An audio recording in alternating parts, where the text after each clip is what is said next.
We Speak Student! How to know if a source is reliable, a la Shmoop. Meet Maria. She's always cutting corners. When she encounters a young man selling supposedly brand-name purses out of the trunk of his car, she thinks she's found the best deal ever. Until that is, Maria discovers that Burberry handbag she covets is actually made by Barbary in China, out of plastic. Yeah. While anyone with half a brain should know that a designer clutch for sale at a street vendor isn't the real thing, well, even the savviest writers sometimes have difficulty discerning whether a source is reliable or super shady, and slim. So, how do we tell good sources from bad?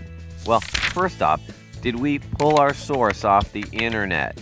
While websites can provide us with all sorts of marvelous information and cat pictures, the internet is also rife with gossip and outright lies, which is why we have to be very, very careful when using online sources.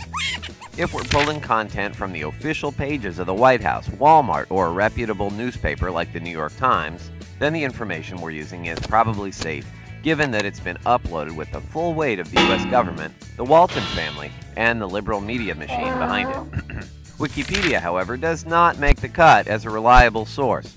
Anyone, absolutely anyone, can log on to Wikipedia and edit articles. Random blog posts with anonymous authors also don't constitute reliable sources.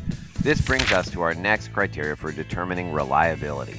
Whether the source we're interested in is a book, a piece in an academic journal, or an article taken off the internet, we have to ask, who's the author?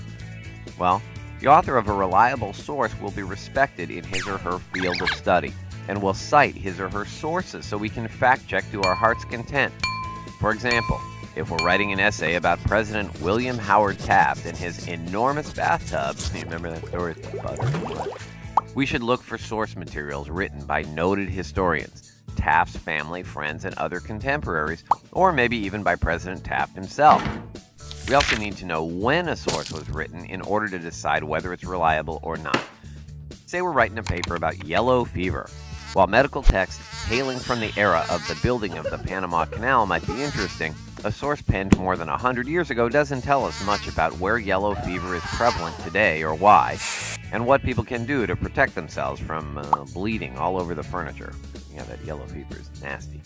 Anyway, in other words, a reliable source is appropriate to the topic and the time we're writing about. Alright, well here's another criteria for determining the reliability of a source. What's the author's purpose?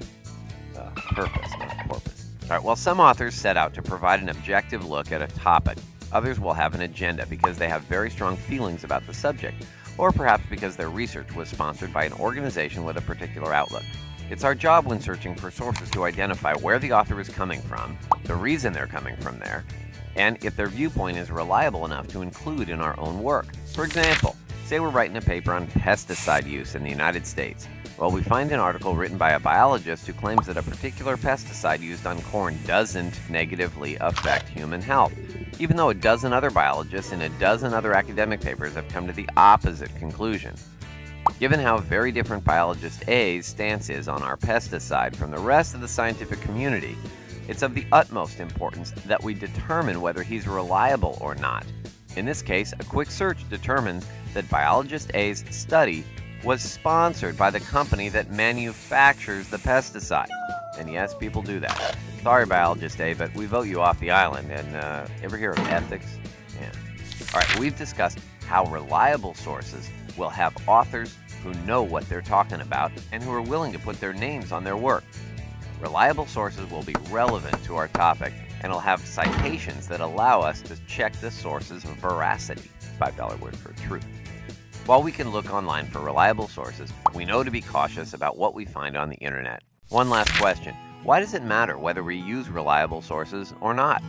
Well, whether we're producing a paper for school or for an employer, we're putting our names on something. We're saying that what we've written can be relied upon.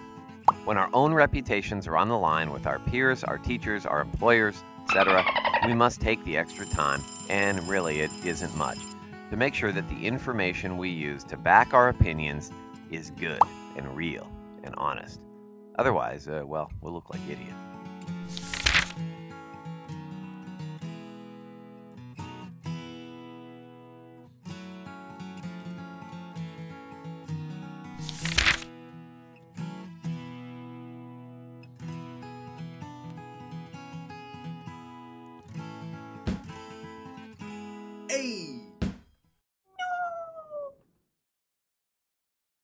What did the buffalo say to his son as he left for school?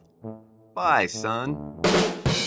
Okay, bad joke, but if you survived it, how about clicking the subscribe button below? And if you're looking for more jokes from yours truly, why not check out our website at www.shmoop.com. And if you want to get updates on what's new, well, check us out on Facebook and Twitter too.